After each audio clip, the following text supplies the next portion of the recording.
नमस्कार, good morning, शुभ प्रभात।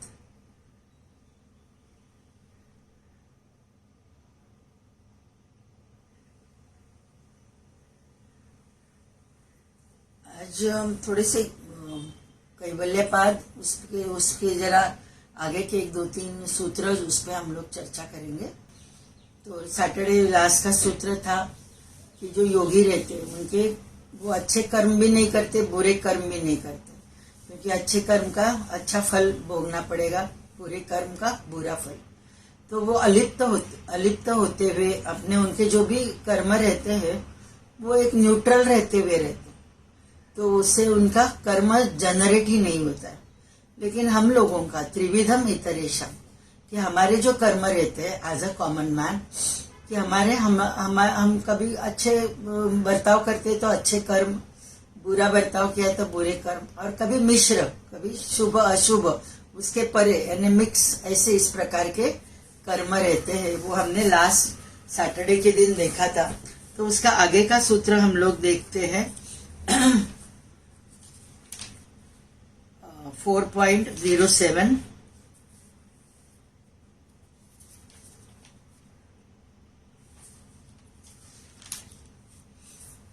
4.07 में ये सूत्र था, कर्म अशुक्ल अकृष्णम योगिनः त्रिविधम इतरेशम।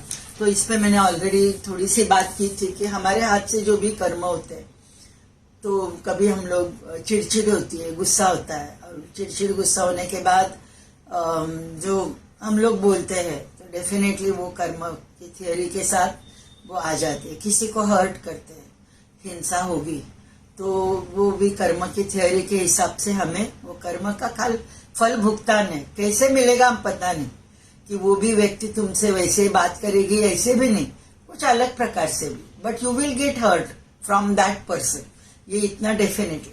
द वे मालूम नहीं कैसे होगा, मे बी अगले जन्म में कोई आएगा तुम्हें मारेगा भी, वैसे भी, तो हमें वो पता नहीं। लेकिन जो छोटे छोटे कर्म जो रहते हैं वो डेफिनेटली हमारा इसी जन्म में तो निचरा इथला इथे होऊन जातो। लेकिन जो बड़े बड़े कर्म जो क्रिया हुई रहती है हमारे हाथ से, और जिधर हम लोग माफी नहीं मांगते, माफ नहीं करते हैं, अडी धरून बसतो ना, कुठली एखादी व्यक्ती असते, तिरस्कार असतो, घृणा असते, नफरत, तो ये जो अलग अलग प्रकार के ब्लॉक्स रहते हैं और हम वो कैरी करते हैं, लास्ट मोमेंट तक हम लोग वो सामने वाले व्यक्ति को माफ नहीं करेंगे, तो डेफिनेटली वो आगे चलते आएंगे फ्यूचर लाइफ में, और ऐसे कुछ उसके भी लाइफ के रहेंगे कि आपके भी लाइफ के प्रारब्ध में, कि आप दोनों प्रारब्ध के साथ में आ जाते हैं और वो कर्म का भुगतान करना हो जाता है। तो कभी फ्रेंड करके आओगे, कभी हस्बैंड वाइफ करके आओगे, मे बी इन लॉज करके आओगे, पता नहीं कैसे आएंगे हम लोग आगे के जन्म में, वो भुगतान करने के लिए हमें वो पता नहीं रहता है। लेकिन कर्म किया है, क्रिया की है, तो वो जो कर्म बन गया तो उसका फल हमें भोगना ही है 100%। वो हमने देखा। फिर 4.08 वो आगे का सूत्र है, इसी पे ही है, ततः तत् विपाक अनुगुणानाम एव अभिव्यक्ति ही वासनानाम। ये 4.08 सूत्र जो है वो बताता है कि हमारे हाथ से त्रिविध कर्म हमेशा होते रहते हैं। कभी अच्छे कर्म होते हैं, कभी बुरे होते हैं, कभी मिश्र। ततः तत् विपाक अनुगुणानाम एव अभिव्यक्ति ही वासनानाम, कि जैसे हमारे कर्म रहते हैं, यानी जैसे हमारे हाथ से क्रिया होती है, शुभ अशुभ और मिश्र, इस प्रकार की क्रिया होती है, तो वो विपाक यानी कर्म फल, विपाक यानी उसका मतलब है कर्म फल, और अनुगुणा नाम, वो जैसे हमारे कर्म रहते हैं वो इस प्रकार का हमारा अनुगुणा नाम यानी अनुलक्षण, म्हणजे त्याप्रमाणे अभिव्यक्ति ही वासना नाम, कि आगे के जन्म में हमारी जो भी अभिव्यक्ति, जो हमारी री इनकारनेशन हो जाती है, वो हमारी जो वासना उस प्रकार की हमारी रह जाती है और उस प्रकार का हमारा जन्म हो जाता. तो ये असा म्हणजे त्याचा पूर्ण अर्थ हा असा झाला. लेकिन अभी हम लोग डिटेल में ये सूत्र को देखेंगे तो और भी जरा पता चलेगा. अच्छा, तो अभी हमारे कर्म ऐसे होने के बाद कभी हमारे बुरे भी होते हैं, कभी अच्छे भी होते हैं. तो बुरे कर्म होने के बाद प्राणी का जन्म मिलता है क्या फिर मनुष्य जन्म में आने के बाद? तो वो एक सवाल मन में आ जाता है. तो थियोसॉफी जो बताती है, थियोसॉफी बहुत ही बड़ी एक अलग सब्जेक्ट है, मेटाफिजिक्स करके अलग सब्जेक्ट है, जिसमें बहुत सारे रिसर्च हो गए हैं. तो इवन भगवान ओशो वो भी जो बताते हैं, और भी आनी बेजन, यानी अलग अलग ये थियोसॉफी के बहुत सारे प्रवक्ता है. अरविंद जो अपने श्री अरविंदो है, रमन महर्षि है, वो हमेशा ये बताते हैं कि प्राणी का जन्म फिर से नहीं आता है. कि एक बार मनुष्य जन्म में आने के बाद हमारी जो रीइंकारनेशन जो रहती है, ये जो सोल हमेशा रीइंकारनेट होते हुए अलग अलग इसमें लाइफ में आते हैं. तो उसमें इस प्रकार बताया गया है कि पहले वो ब्रह्मन तत्व अकेली थी, लेकिन वो अकेली थी, एको हम बहुश्याम, यानी मैं मुझे अभिव्यक्त होना है बहुश्याम करके वो ब्रह्मन तत्व उसे लगा, और उसने जो निश्वास छोड़ा, ओम ओम करके जो निश्वास छोड़ा, और वो ओम के साथ जुड़ी हुई है ये सब अलग अलग प्रकार की जो दुनिया हम लोग जो देखते हैं, non living to living things जो भी है उसने बनाया. तो पहले हमारे जो जन्म है मनुष्य जन्म, उसके पहले हमारे एलिमेंट लाइफ कुछ होके गए, नॉन लिविंग एज अ वो भी हमारी नॉन लिविंग एंटिटी, वो भी हमारे जन्म हो गए. फिर लिविंग में हमारे प्लांट लाइफ भी काफी सारे होके गए. हमारे कीड़े मकोड़े के बाद जलचर, रेप्टाइल्स अलग अलग जन्म होके गए. फिर पशु पक्षी ऐसे भी हमारे काफी सारे 84 लक्ष योनि म्हटलंय ना. तो इस प्रकार अलग अलग योनियों में जाते हुए अभी हम लोग मनुष्य जन्म में, और मनुष्य जन्म जो आती है तो इधर है कर्म, और कर्म का फल, क्रिया कर्म कर्म का फल, और वो सब खाली मनुष्य जन्म को लागू है, not at the animal level, not at the बाकी के जो मैंने बताया कि बाकी के उसमें कर्म की थियरी आती ही नहीं, क्योंकि उधर उनका काल जो है, काल चक्र जो है वो सनातन है. टाइम इज ऑलवेज इटर्नल उन लोगों के लिए. खाली मनुष्य के लिए पास्ट रहता है, प्रेजेंट रहता है, फ्यूचर रहता है. प्रेजेंट अभी का moment, that moment is present. अभी मैं बोलते बोलते पास्ट में मेरे कुछ वाक्य गए हैं, फ्यूचर में अभी मैं बोल रही हूँ, तो ये फ्यूचर के है. तो ओनली खाली जो मनुष्य जन्म जो है, तो इधर वो पास्ट प्रेजेंट फ्यूचर के साथ जीते रहता है. और वो जो जैसे जैसे कर्म होते हैं उसके, समझो ये जन्म में हमने कुछ किए हैं, हमें पता है कि मेरे हाथ से कुछ बुरे कर्म हो गए, तो बुरे कर्म पता चल रहा है. If you are aware of that, हम लोग अवेयर रहेंगे अभी, तो हम लोग क्या कर पाएंगे कि धीरे धीरे वो कर्म जो हम लोग याद करेंगे. पहले लास्ट के 5-6 साल में देखो कुछ ऐसी चीजें हुई है क्या कि जिधर बहुत ही मेंटली हम लोग डिस्टर्ब हो गए थे, कुछ चिड़चिड़ हो गई थी, देख लीजिए. तो may be near and dear वाले की डेथ भी रहेगी, और मे बी सम लॉस रहेगा, फाइनेंशियल लॉस रहेगा, और मे बी रिलेशनशिप में कुछ इश्यूज रहेंगे. We don't know. हमारे बहुत सारे रहते हैं ना मेंटल इम्बैलेंसेस, छोटी छोटी चीजों में भी हो जाती है. क्यों होती है? बिकॉज ऑफ अटैचमेंट रहती है और एक्सपेक्टेशंस रहती है. सामने वाले से हमारे एक्सपेक्टेशंस रहते हैं, है ना. हमेशा हम लोग चाहते हैं ना, कुछ वासना रहती है, सामने वाले ने मुझे, मेरे लिए, वही वो वासना नाम करके आया ना ये शब्द, इसके लिए मैं बोल रही हूँ. तो ये हमारी अलग अलग सुप्त इच्छाएं रहती है, वो पूरी हो गई अच्छा लगता है. हम लोग कभी कभी बोलते नहीं, लेकिन we expect so many things from the partner and not only husband wife, जो सामने वाले व्यक्ति जो जिनके साथ हम लोग जुड़े हुए हैं, घर में जुड़े हुए हैं, परिवार में जुड़े हुए हैं, साथ में ही रहते, लेकिन भाई बहन इन लॉ रहेंगे ना, sister in law brother in law अलग अलग रहते होंगे, लेकिन हम लोग जुड़े हुए हैं ना उनसे। हर एक के साथ हमारी कुछ न कुछ एक्सपेक्टेशंस रहते हैं, और वो फुलफिल होगी तो खुशी मिलती है, फुलफिल नहीं हुई तो दुख भी हो जाता है। और ये इसी के साथ हमारे जो इमोशंस, वासना, डिजायर्स, उसके साथ ही एक खेल रहता है, हमारे कर्म का फल कैसे मिले। तो मैं आपको ये बताना चाहती हूँ कि अभी हम लोग सुन रहे हैं, तो हमारी एज से जरा 5 से 10 साल पीछे जाइए। एखादा कौन सी भी एक क्रिया रहेगी, घटना रहेगी कि जिधर हमें बहुत ही दर्द हुआ था।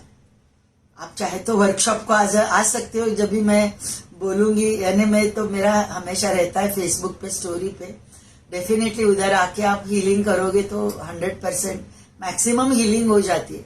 लेकिन आप वो नहीं करना चाहते तो खुद के खुद भी कनेक्ट हो सकते हो।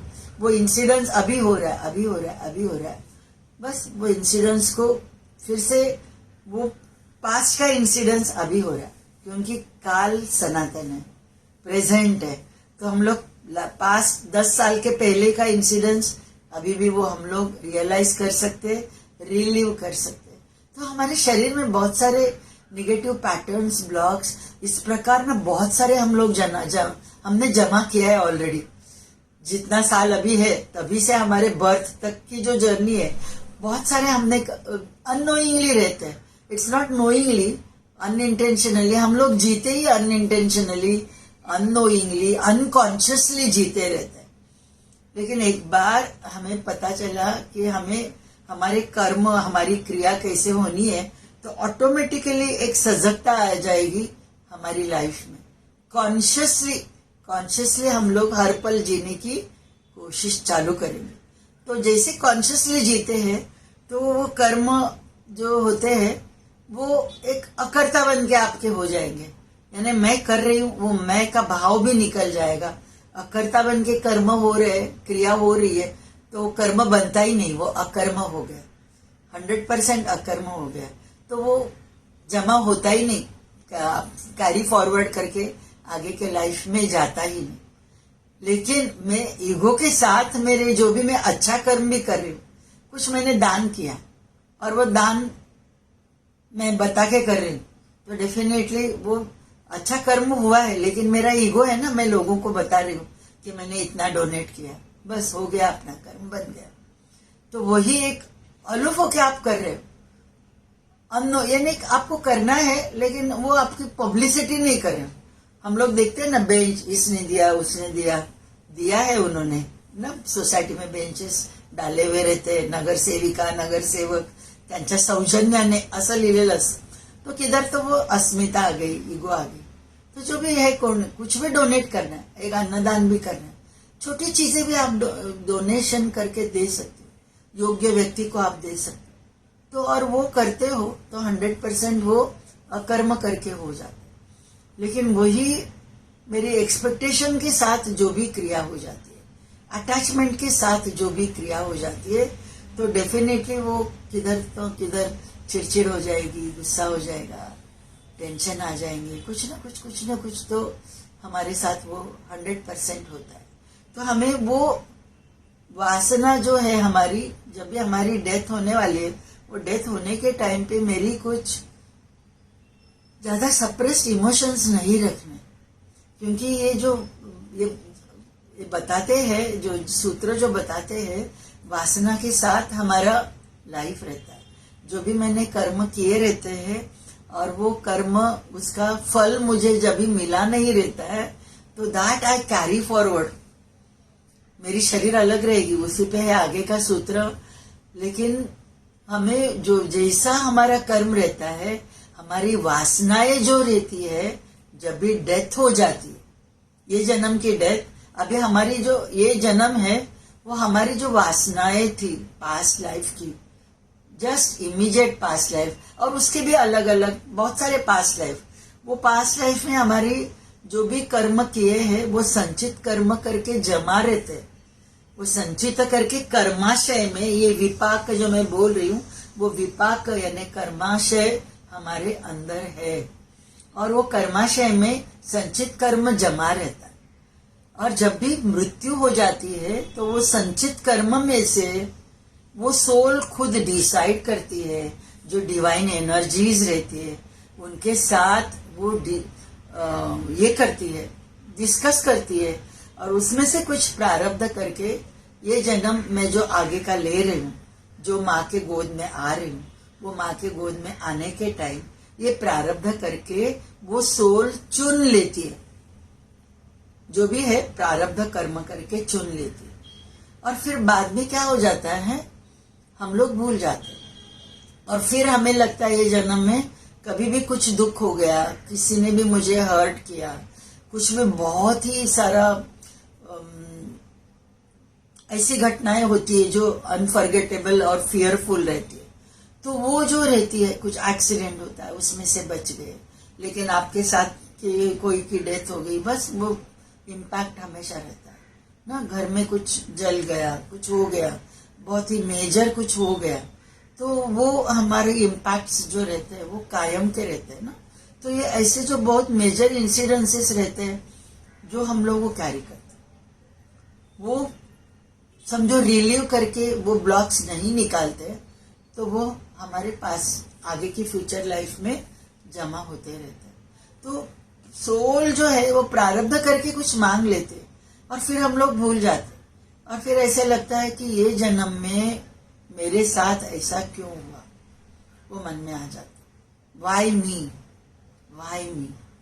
तो वो जो क्वेश्चन है वो वाई मी का आंसर है, जो भी मेरे कर्म थे वो हिसाब से मैंने चुना है ये जन्म, मैंने चुना है मेरा प्रारब्ध कर्म, तो तूच तुझ्या जीवनाचा शिल्पकार आहेस, वामनराव पै म्हणतात ना, तर ते खरं आहे, कारण आपणच शिल्पकार आहोत, आपणच आपलं प्रारब्ध घेऊन आलेलो, तर ते आपल्याला प्रारब्ध मग एक हसी खुशी एक तटस्थ बनून ते प्रारब्ध मला माझं जे काही आयुष्यातलं आहे ते एक सहजपणे जगायचंय का त्याचं दुःख करत जगायचं, ती फ्री विल आपली स्वतःची, ते इच्छा स्वातंत्र्य आपलं राहतं।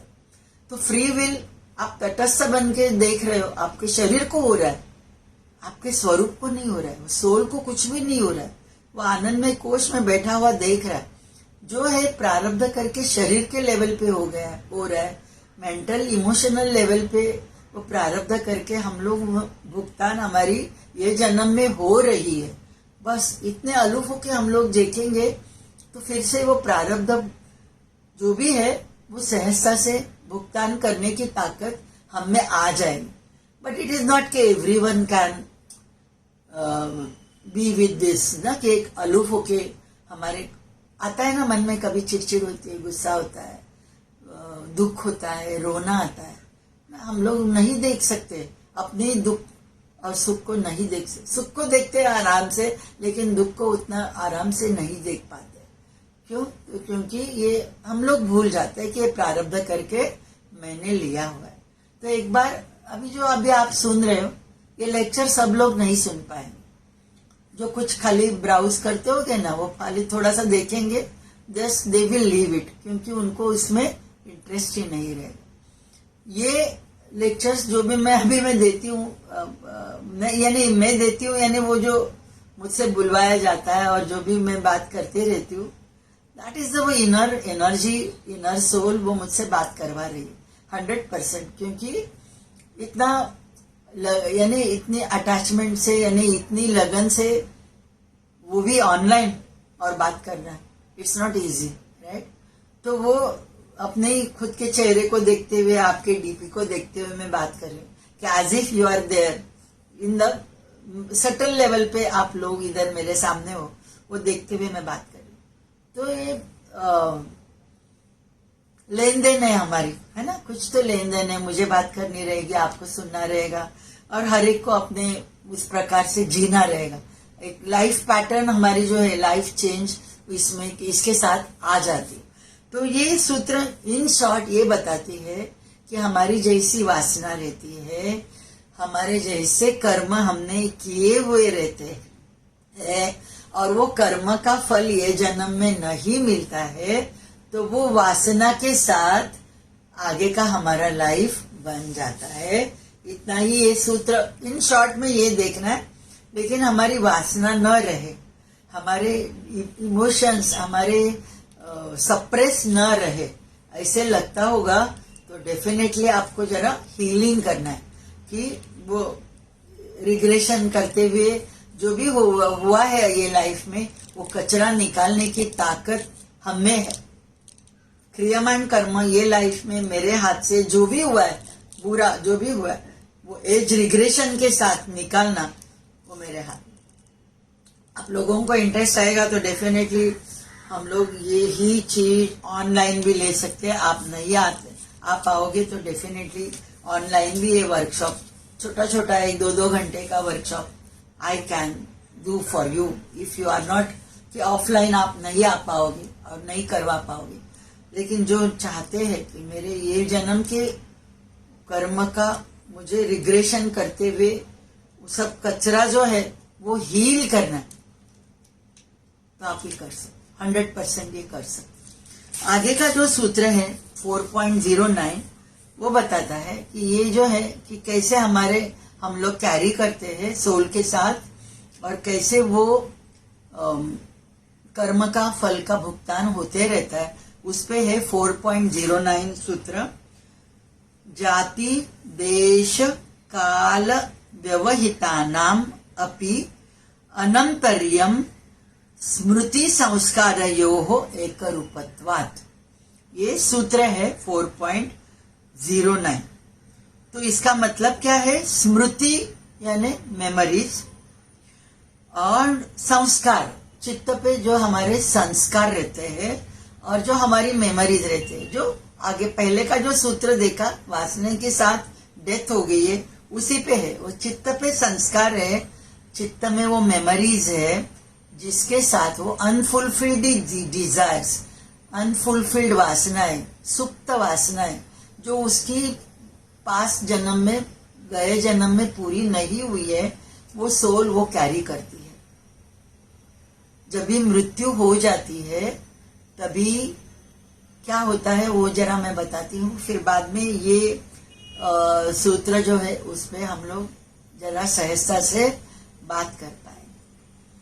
तो हम लोग खाली हमारी ये स्थूल शरीर हमें दिख रही है, लेकिन इस स्थूल शरीर के परे हमारे और 4 शरीर है जो दिखती नहीं लेकिन है। तो पहली इमीडिएट स्थूल शरीर के आगे की जो शरीर है उसे प्राणमय कोश बोला जाता है, एस्ट्रल बॉडी बोला जाता है। ये प्राणायाम जब भी मैंने सिखाया तभी इस पे मैंने बातें की है काफी सारी। तो प्राणमय कोश जो हमारी भावनाओं का कोश है, हमारी इमोशंस का एक शरीर है, जो सूक्ष्म शरीर है, जो है हमारे इमोशंस के साथ उसमें बहुत सारी चेंजेस आ जाती, जो मैं ईड़ा पिंगला नाड़ी करके भी आपको बताती हूँ। तो देखो कभी आपको गुस्सा आ जाएगा, जस्ट इमीडिएटली आप देख लो कौन सी नाड़ी चल रही है, राइट ही चलनी है, राइट ही चलनी है। चिड़चिड़ हो रही है, गुस्सा आ रहा है और गुस्से से आप बात कर रहे हो, राइट ही चलनी। टेंशन लिया है, फिक्र हो रही है, फियर है मन में, कुछ फोबिया है, राइट ही चलनी। और वही तुम्हारे गुड इमोशंस के साथ आप रहोगे, मन शांत रहेगा, लेफ्ट ही चले। क्योंकि राइट जो है सूर्य नाड़ी है, वो कुछ भी बैड इमोशंस वो एक्शन के लिए सूर्य नाड़ी ही चलनी है शरीर। तो ये देखें वासनाओं के साथ हमारी नाड़ियां चलती है और ये नाड़ियां किधर है? प्राणमय कोश में। मेन ईड़ा पिंगला सुषुम्ना, सुषुम्ना जो है बीचों बीच की नाड़ी हमारी हार्डली फ्रैक्शन ऑफ सेकेंड नहीं तो 1-2 मिनट चलती है, ज्यादा नहीं चलती। यूजुअली हम लोगों का शिफ्ट राइट लेफ्ट काम करते तो राइट चलेगी, शांति से बैठे हो थोड़ा सा कुछ देख रहे हो तो लेफ्ट चलेगी, वो भी देख रहे हो सुन रहे हो कुछ आध्यात्मिक तो लेफ्ट ही चलेगी, और टीवी में कुछ मारा मारी फटाफट आपको गुस्सा आ रहा है तो राइट ही चलेगी। जस्ट ऑब्जर्व कीजिए बैठे बैठे, आपको पता चलेगा ये नाड़ियों का खेल कैसे चलता है। इट इज टोटली हमारे इमोशंस के साथ जुड़ा हुआ रहता है। तो ये है हमारी प्राणमय कोश, दूसरी कोश। तीसरा है मनोमय कोश। मन मन तो हमें मालूम है, माइंड के साथ तो हम लोग रहते हैं ना। माइंड, उसके वजह से ही तो आजकल की सब जो बीमारियां है वो मेंटल कोश बहुत ही खराब है। निगेटिव ज्यादा हम लोग सोचते हैं और वो निगेटिव पैटर्न्स, निगेटिव थॉट्स वो हमारे आ जाते हैं प्राणमय कोश। जैसा ही मन ने निगेटिव सोचना चालू की दिया, नकारात्मक दृष्टिकोण रहता है व्यक्ति के बारे में। हमारा कुछ हमने एक वो व्यक्ति के साथ बात करते करते हमने एक अपना एक ये बनाया रहता है की ये व्यक्ती ऐसे ही रहेगी, वैसे ही रहेगी. तो एक जो आपला दृष्टिकोन असतो ना, प्रत्येक घटनेकडे पाहण्याचा, प्रत्येक व्यक्तीकडे पाहण्याचा किंवा आयुष्याकडे पाहण्याचा. तो म्हणून म्हणतात ना, बी पॉजिटिव, बी पॉजिटिव. क्यों? कि आप पॉजिटिव दृष्टिकोण से देखते हो, सकारात्मक दृष्टिकोण से देखते हो लाइफ को. जो हो रहा है अच्छे के लिए, जो हो रहा है अच्छे के लिए, तो ऑटोमेटिकली वो पॉजिटिव इमोशंस हमारे प्राणमय कोश में आ जाते हैं. और प्राणमय कोश में वो नाड़ियां अच्छी सी हार्मोनियसली बहती रहेगी तो हमारे शरीर को व्याधि नहीं होगी. मनोकायिक ऑल द बीमारीज जो आजकल की आ रही है साइकोसोमैटिक है. साइक यानी माइंड, सोमा यानी बॉडी. मन डिस्टर्ब और उसके वजह से एस्ट्रल बॉडी, प्राणमय कोश डिस्टर्ब और प्राणमय कोश डिस्टर्ब. इसके लिए वो शरीर में पिंगला नाड़ी, सूर्य नाड़ी ज्यादा काम करेगी. हमारे कर्म उस प्रकार के हो जाएंगे. देखो कैसा इंटरलिंक है, पूरा इंटरलिंक है. ये सूत्र के बारे में आपसे बात करनी, इसके लिए सब मैं बता रही हूं. तो मनोमय कोश दैट इज हमारी तीसरी बॉडी है. पॉजिटिव दृष्टिकोण, निगेटिव दृष्टिकोण, उससे हम लोग जुड़े हुए रहते हैं. जो भी कुछ भी घटना भी हो रही है, इंसिडेंस हो रहा है, उसको पॉजिटिवली देखना है, निगेटिवली देखना है. ये हमारी फ्री विल है, हमारा इच्छा स्वातंत्र. लेकिन जो थोड़ा इवोल्यूट होना चाहते हैं सोल की लेवल पे, इवोल्यूशन ऑफ सोल, तो वो मैं इस पे ही बताती हूँ जब भी रिग्रेशन हीलिंग करती हूँ वो टाइम पे. लेकिन आप सुन रहे हो तो डेफिनेटली आपकी सोल इवोल्यूटेड है, इसके लिए ये आप सुन पा रहे हो. इतना मैं आपसे बात करती हूँ. तो ये सोल की इवोल्यूशन होनी है तो मुझे पॉजिटिवली लाइफ को देखना है. जो भी इंसिडेंट्स हो रहा है पॉजिटिवली देखना है. जो भी बुरा हो रहा है उसमें भी पॉजिटिव क्या है वही मुझे देखना है. कोई मुझे डांट रहा है फिर भी उसमें पॉजिटिव क्या है, मुझे किधर सुधारना है वो देखना है, ना वो व्यक्ति पे गुस्सा करना है. इतना पॉजिटिवली मुझे चेंज मुझ में होना है. पेशेंस अपनी बढ़नी है, सहनशीलता अपनी बढ़नी है. मेरी भी नहीं है, मैं ऐसे इतना बोल रही हूं, लेकिन धीरे धीरे समझ में आ रहा है. समझ में आ रहा है. So you are on the right path. हो रहा है, गुस्सा हो रहा है, चिड़चिड़ हो रही है, कुछ बोल गए, बस इमीडिएटली आपको पता चल रहा है, माफी मांग रहे हो, खत्म, कर्म खत्म हो गया, फल नहीं भोगना पड़े. तो ये मनोमय कोश जो सकारात्मक, नकारात्मक, तो ये थर्ड कोश है हमारा. चौथा जो कोश है विज्ञानमय कोश, उसे इंटेलेक्ट का कोश कहा है, यानी हमारी बुद्धि का एक कोश है. आप पढ़े लिखे हो, न पढ़े लिखे हो, हर एक की बुद्धि है और वो बुद्धि के साथ हम लोग रहते हैं. जो भी सीखा हुआ रहता है उसमें राइट क्या है, रॉन्ग क्या है, उधर भी बुद्धि भी अपना खेल दिखाती है. कभी कभी शॉर्टकट है ना, वो बुद्धि तुम्हारी जो अंदर की जो इंटेलिजेंस है वो बता रही है शॉर्टकट से नहीं जाना है, मार खाओगी. फिर भी मन बता रहे चलो शॉर्टकट है, जाएंगे, जल्दी पहुंचेंगे, और हम लोग उधर धोखा खा लेते हैं. तो ये तभी वो बुद्धि भी रॉन्ग प्रकार से यूज क्यों होती है, बिकॉज ऑफ माइंड. तो ये इंटेलिजेंस और माइंड का बहुत ही नजदीक का नाता है. और माइंड के वजह से हमारी बुद्धी खराब, विपरीत बुद्धी म्हणतो ना काही वेळा, आता मला श्लोक नाही आठवत आहे, पण काही वेळा विपरीत बुद्धी असं आपण म्हणतो की कुठलं कसं बघायचं, तर तिथे काही वेळा मन जे आहे, बुद्धी आपली विपरीत चालते. मला आठवत नाहीये काय ते पहिलं वाक्य जे, तर ते बुद्धि भी राइट रॉन्ग, तो इंटेलेक्चुअल बॉडी वो आ गई. और हमारा जो हमने जो सीखा रहता है, अलग अलग कला में हम लोग सीखते हैं, आगे बढ़ते हैं, तो वो सब इंटेलिजेंस की कोश, खुद की एक कोश है.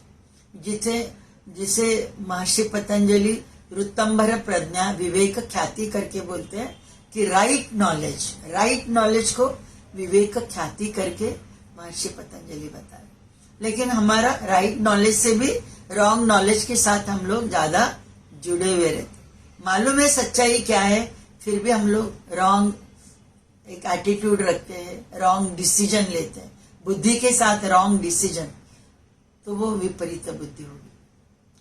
फिर आती है आनंदमय कोश, पांचवी कोश जो है वो हमारी तिने काहीतरी लिहिलंय, विनाशकाले विपरीत बुद्धी। थँक्यू लीना, मला तेच आठवत नव्हतं, तिने लिहिलंय, थँक्यू। तो विनाशकाले विपरीत बुद्धि यानी हमारा मन चलता नहीं, विनाश यानी जब भी मन सैरभैर रहता है और हम लोग कुछ तो अलग चीज कर लेते हैं, तो वो that is the wrong time, right. तो ये इंटेलिजेंस की हो गई बात। और फिर बाद में आती है स्पिरिचुअल बॉडी और आनंदमय कोश, जिधर हमारी जीवात्मा रहती है, जो कर्मों से बंधी हुई है, जो प्रारब्ध ये जन्म में कुछ भोगना है करके वो जीवात्मा ने खुद चुना है, अपने माम डैड को चुना है, अपनी जाति को चुना है, कौन से जेंडर में आना चुना है, कौन से फाइनेंशियल स्टेटस में आना है वो चुना है, अपने जो भी relative husband wife in laws सब सब सब सब मैंने चुना है कि मेरे प्रारब्ध जो भी है मुझे भोगने हैं। तो आप किसी को भी दोष नहीं देना है, वो इतना याद रखो कि मैंने मेरी लाइफ को प्रारब्ध मेरा जो भी है वो भोगना है करके मैंने चुना है। तो I have to be with that, I have to accept the people as they are, वो जैसे है उनको मुझे एक्सेप्ट करना है। स्वीकार भाव आना ही है, आना ही है। वो नहीं रहता है हमारा, हम लोग नहीं एक्सेप्ट करते हैं। हस्बैंड एज इट इज नहीं एक्सेप्ट करते, वाइफ एज इट इज नहीं, एज शी इज नहीं एक्सेप्ट करते, बच्चों को एज दे आर नहीं एक्सेप्ट करते। और इसी के लिए तो सब होता है, गुस्सा आता है, चिड़चिड़ होती है, ममत्व रहता है, माया रहती है, कंडीशनल प्यार रहता है। तो इसके लिए तो हमारे कर्म होते रहते हैं। तो ये 5 कोश मैंने बताए, अन्नमय कोश, प्राणमय कोश, मनोमय कोश, विज्ञानमय कोश, आनंदमय कोश। और जब भी मृत्यु होती है तो हमारी वो जो सोल, जो हमारे ये जन्म के कर्म रहते हैं जिसका फल नहीं मिला हुआ है, और संचित कर्म पूरा तो लिया हुआ नहीं रहता है, वो विपाक कर्माशय करके हमारे मूलाधार चक्र में है। तो वो सबको लेते हुए डेथ के टाइम वो सोल जो भी हमने कर्म किए हैं वो सब लेके ऊपर चली जाती है, शरीर को छोड़ के चली जाती है। शरीर को पता चलता है, झटका लगता है, जब भी मृत्यु होती है किधर न किधर झटका लगता ही है। जिन्होंने वर्कशॉप किया है उन्हें पता है कि कैसे डेथ को कनेक्ट होने के बाद शरीर में क्या होता है चेंजेस। तो ये चेंजेस होते हैं। तो फिर वो डेथ की जो एक हमें जो अनामिक भीती है ना, ती पण निघून जाते वर्कशॉप केला। एक मेन जो है आगे के सूत्र इसी पे है, जीवेशणा पे है, तो वो मैं आने के बाद ही मैं उस पर बात करूंगी। लेकिन ये सूत्र जो है ये हमें पता चलना है, इसके लिए मैंने पंचकोश बताया। और वो मृत्यु के टाइम कारण शरीर बोलते हो, कारण शरीर में हमारी मनोमय कोश, हमारी विज्ञानमय कोश और आनंदमय कोश में जो हमारी आत्मा है, वो आत्मा हमारी मनोमय और विज्ञानमय कोश में जो भी जमा है ना कचरा, वो सब कर्म करके, संचित कर्म करके निकल जाते। फिर बाद में ये जो सूत्र है 4.09, जाति देश काल व्यवहितानाम अपि आनंतर्यम स्मृति संस्कारयोः एक रूपत्वात्, कि डेथ होने के बाद भी हम लोग आगे का जो हमारा जन्म रहता है वो जन्म में शरीर अलग रहेगा, जेंडर अलग रहेगा, जाति देश यानी मेरी जाति अलग रहेगी, लेकिन जो भी मैंने किया है ये जन्म में कर्म विपाक करके जो भी मेरी स्मृति में है, मेरे संस्कार ये जन्म के है, वो पूरा वो मनोमय कोश, वो कारण शरीर के साथ जो नया जन्म लेती है वो शरीर में आ जाते हैं।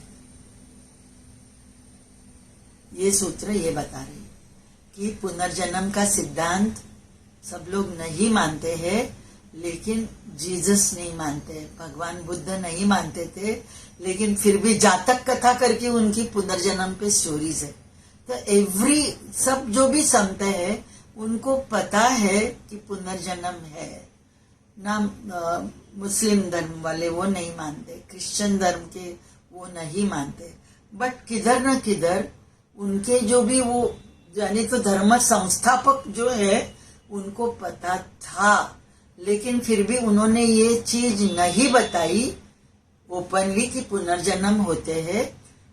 वो मालूम पड़ेगा तो आलसी बन जाएगी सोल, जाने दो ये जन्म में नहीं, आगे के जन्म में देखेंगे, कैरी फॉरवर्ड होता है ना, होने दो। लेकिन खाली हिंदू हमारा जो सनातन धर्म जो है, हिंदू धर्म भी नहीं बोलते, सनातन धर्म जो है, जो इटर्नल धर्म जो है, वो मानती है पुनर्जन्म।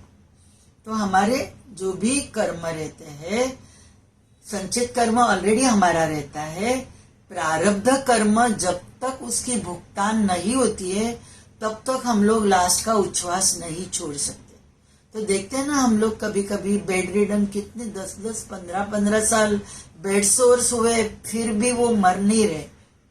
सामने वाले यानी घर के लोग चाहते वो कंटाल गए, लेकिन वो नहीं मर रहा है। क्यों? क्योंकि वो प्रारब्ध उस प्रकार लेके आए कि इतना साल मुझे वो बेड रिडन करके मुझे सेवा लेनी है। तो प्रारब्ध जब तक पूरा नहीं होता है, हमारी मृत्यु ये जन्म की नहीं होती है, दैट इज डन, वो तो है। तो इसके लिए मेरा प्रारब्ध जो भी है मुझे अच्छे से भुगतान उसकी होनी है। लेकिन ये जन्म की कर्म जो मैंने क्रियमाण कर्म करके जो जमा किए है, definitely I can resolve that with the age regression. तो ये हीलिंग करते हुए हम लोग रिजॉल्व कर सकते हैं।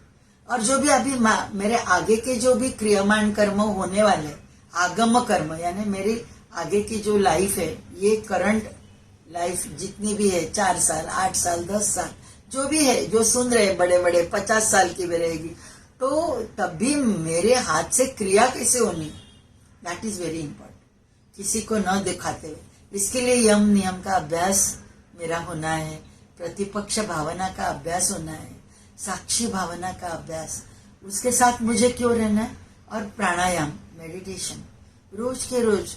खाली थोड़ा हाथ पांव हिलाया, थोड़ा सा 5 मिनट अभ्यास किया, दैट इज नॉट योग। ये योग अभ्यास हमें जागृत अवस्था में भी उसके साथ रहना है।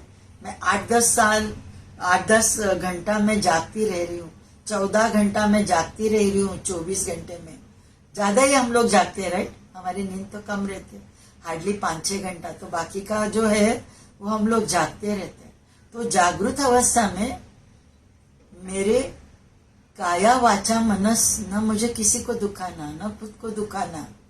Emotionally I want to be stable, mentally I want to be stable. मेरे फिजिकली जो भी मेरे एक्शंस होते हैं उसमें मेरी स्टेबिलिटी आनी है। तो ये मेरे क्रियामाण आगम कर्म आगे के जो भी है वो अच्छे हो जाएंगे। और पीछे की अभी के जो भी है आपकी उम्र और उसके पीछे के, वो हीलिंग हम लोग एज रिग्रेशन के साथ कर सकते। तो मैं चाहती हूँ कि आप जो लोग सुन रहे हैं कि आप एज रिग्रेशन नहीं आ सकते पर्सनली, आप व्हाट्सएप इस पे डालिए, फेसबुक पे डालिए, आपके कमेंट बॉक्स में डालिए, व्हाट्सएप पे मुझे व्हाट्सएप कीजिए। तो अलग प्रकार से हम लोग ऑनलाइन भी कर सकते, but it should be done, it should be done. वो मैं आपको बताती हूँ, जो आप सुन रहे हो कि मेरे प्रारब्ध कम होने यानी क्रियामान कर्म कम होने और मेरा संचित भी मुझे कर्म करते हुए इवोल्यूट करनी है, सोल को आगे की लेवल पे लाना है, तो डेफिनेटली हम लोग ये काम कर पाते। ये इतना बताते हुए आज का सेशन में एंड करना चाहती हूँ। फिर से यही दोहराती हूँ, जाति देश काल अलग अलग रहेगा, लेकिन हमारे संस्कार, हमारी जो स्मृति रहती है, वो कारण शरीर डेथ के टाइम सोल के साथ वो सब आ जाती है। हमारी जेंडर अलग रहेगी, जाति अलग रहेगी, लेकिन वो मेमोरीज एज अ वाइब्रेशन वो अगले जन्म में हम लोग कैरी करते हैं। वो इतना याद रखना है। तो वो एक्चुअली वो उसको कुछ पता भी नहीं है ये मेरे साथ क्यों हो रहा है, क्यों हो रहा है, because of his past life karmas. जो है वो पास्ट लाइफ के कर्मा, वो फल ये टाइम जन्म प्रारब्ध करके शायद उसने चुने होंगे, तो वो उसको फल करके आगे के जन्म में मिलते रहते हैं। और ये क्रिया कब तक चालू रहती है, कब तक चालू रहती है, जब तक संचित कर्म मेरा नील नहीं होता है। उसी पे है कैवल्य पाद, कैसे कैवल्य अवस्था, वो निर्वाण अवस्था, मोक्ष अवस्था कैसे प्राप्त हो सकती है, कैसे बता रहे हैं छोटी छोटी चीजों के साथ। और ये सब मैं कर रही हूँ तो ये बात करने में मजा आ रही है। तो मुझे पता नहीं कि बाकी के जो भी पातंजल सूत्र पे बात करते होंगे, डेफिनेटली वो पास्ट लाइफ रिग्रेशन थेरापिस्ट रहेंगे तो वो अलग से बात करेंगे, जैसे ये सोल कर रही है, क्योंकि पता है कि कैसे रिग्रेशन करना है और कैसे हम लोग अपनी ही लाइफ को, आगे की आने वाली लाइफ को भी कैसे हम लोग एक पॉजिटिवली जीना है, वो हम लोग कर सकते। Thank you. और जैसे मैंने बताया कि अभी 10 दिन I am going abroad, I want the best wishes from you की अच्छी से धडधाकट मस्त येणार परत। आणि परत आपण 29 तारखेपासून 29 तारखेला आपण परत भेटणार आहोत ऑनलाइन।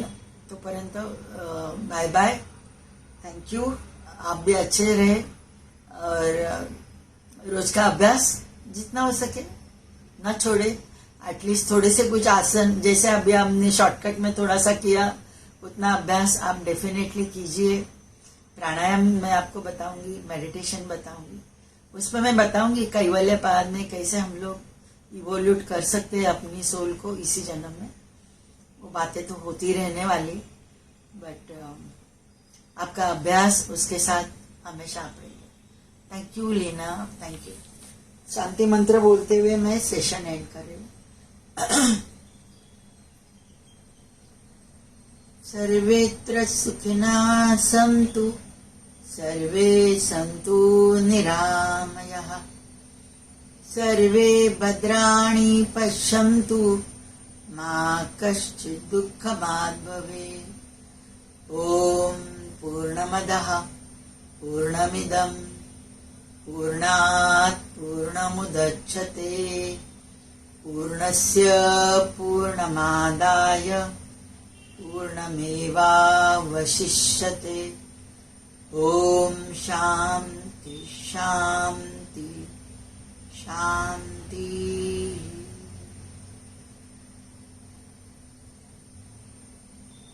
ओम